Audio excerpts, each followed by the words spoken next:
Rated E10 for ages 10 and up.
That kind of ties into a game I've been playing called Dredge, an indie game, which it does have adventure game elements because of the story and the kind of background, the location to it. But it also has a lot of more, I'd say, mainstream aspects in terms of crafting elements, and there's some quick time events and things like that. But it's one I wanted to mention because it's been pretty big on the indie scene. A lot of people have been playing it. It's got really, really positive reviews. So I think, you know, if you don't mind that there's not just story elements, but there's some actiony elements and things like that as well, it might be intriguing to you. And I think as well, someone like Thomas, for example, might be interested in this because it's got the Lovecraftian elements as well.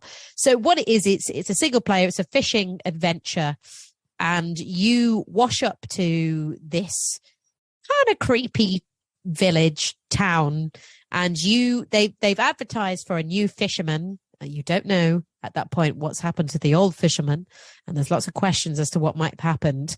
And they're asking, they want you to go out in your boat. You actually end up washed up on their shores because the boat that you had mysteriously sinks and crashes. But before you get to them and you wash up on their shores, they realize that you're the person going for the job, and they give you tools. They give you their own ship to go around their shores and fish for them. And the idea is you've got a little hole in your ship, and it's very much like, if anyone's played Resident Evil 4, it's the same kind of Tetris inventory you've got to use. So each block of your inventory can be taken up by the fish that you catch, and there's also all the bits of your engine that's there as well. So the different nets you can use, the different fishing rods you can use, and you build up all these things as you go along. So the idea is you go out and fish, and there's different types of fish you can get. There's shallow water fish, there's oceanic fish, there's all these different types, and they need different rods, different equipment to catch them.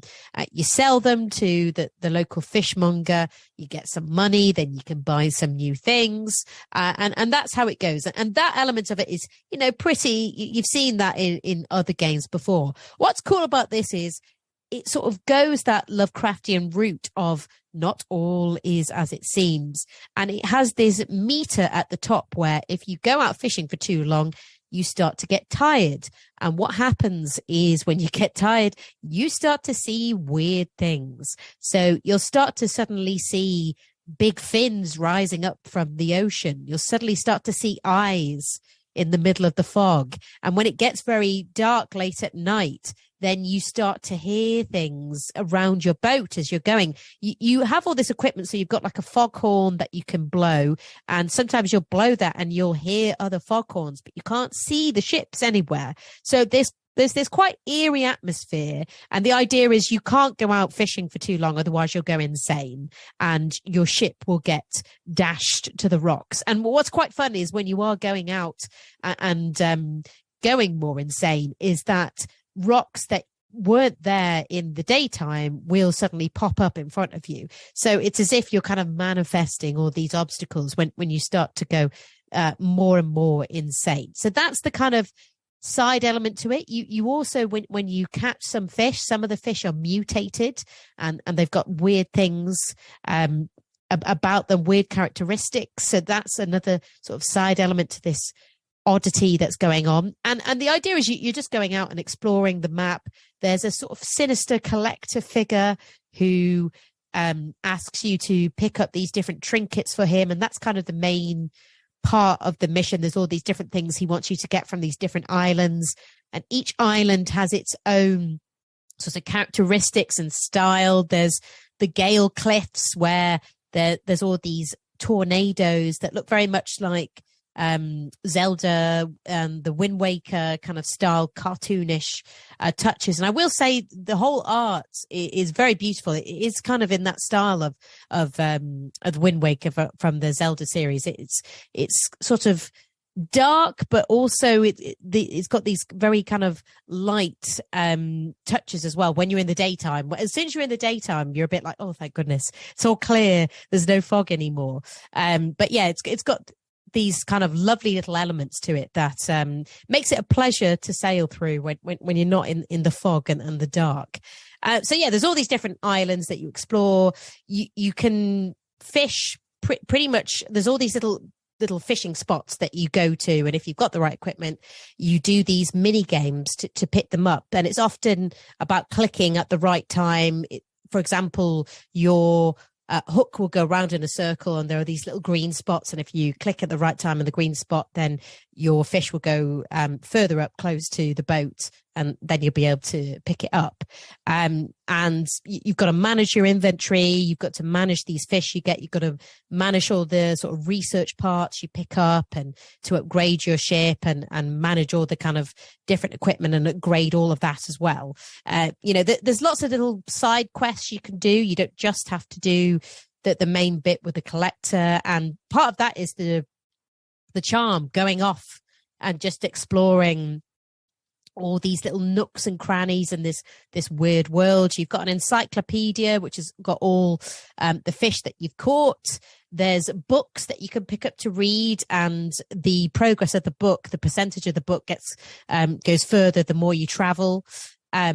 It's worth saying that the time only moves when you either are fishing or moving your boat. So if you just stand still and don't do anything, time doesn't move. But as soon as you move, then suddenly time ticks on, and the closer it goes to the night, the less light you can see and the more insane you start to go. You start to see weird things happening.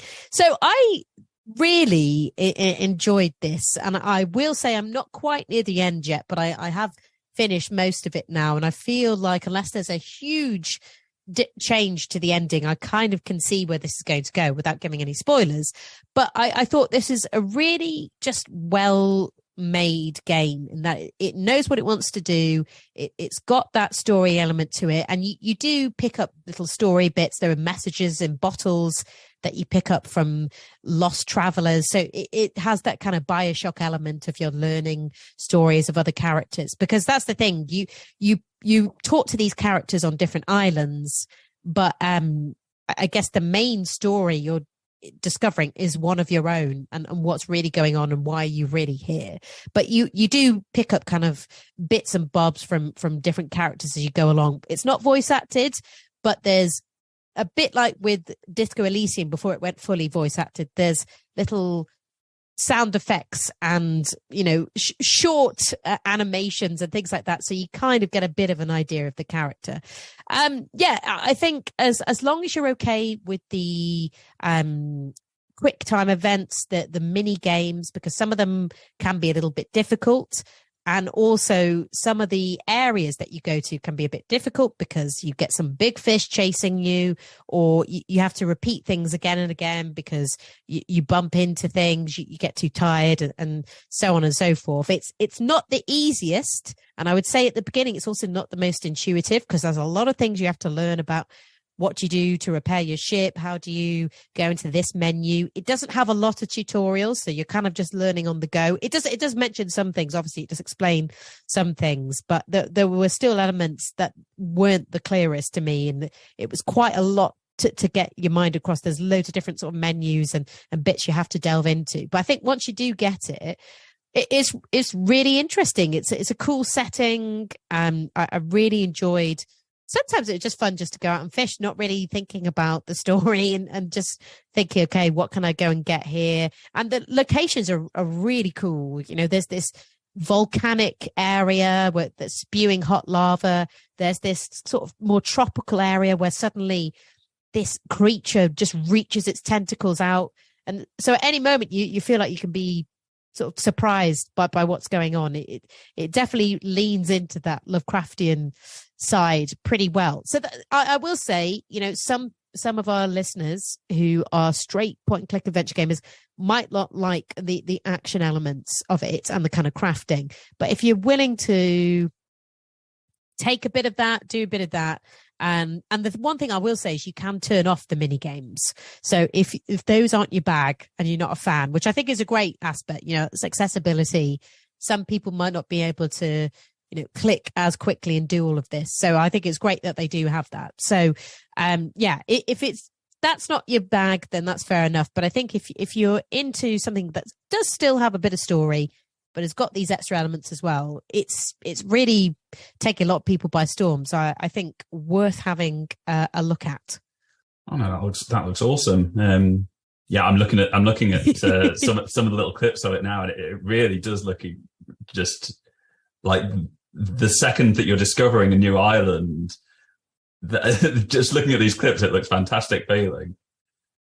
I think so. And I think they really do, because your boat is very small. It's worth saying. It's not like it's a big tanker or anything. It's this tiny little dinghy, and you're sort of chugging out in the middle of this huge ocean. And there's these little points. You do have a map, obviously, it's worth saying. Sometimes it's a little bit confusing which way you're supposed to be going. You've got a compass. It would have been nice maybe to be able to mark on the map and then be able to follow a set point. But I guess the point is that you've got that compass, you've got the map. You're supposed to sort of be a bit unaware of where you're going, because that adds to the sort of creepiness. But yeah, like you said, it's got some really pretty locations, and then it's just got this horror element of these weird fish that are suddenly appearing out of nowhere, and it's always pushing that thing of, oh, I could just go a little bit further and discover this thing, or I could go back home and you know, and rest for the day, and it's just pushing that, I just want to get this one last thing, and then suddenly a big fish will come and eat you up. So yeah. I guess I definitely would say Thomas would like this game, but I'm not sure if Shorsha would, because of the action elements. He might not be as much of a fan with that. But it's a lot of people have given this a lot of good reviews, and I can see why. It isn't just a sort of straight action game. It's got some very interesting themes running underneath it. Hey everybody, this is Shorsha Dunbar from the Adventure Games Podcast. Thank you so much for watching this video. If you'd like to listen to the entire episode, you can do so either on Apple Podcasts, Spotify, Google, Podbean, and all other major podcast platforms. Basically, wherever you listen to podcasts. Or you can listen at the link below. Hope to see you there.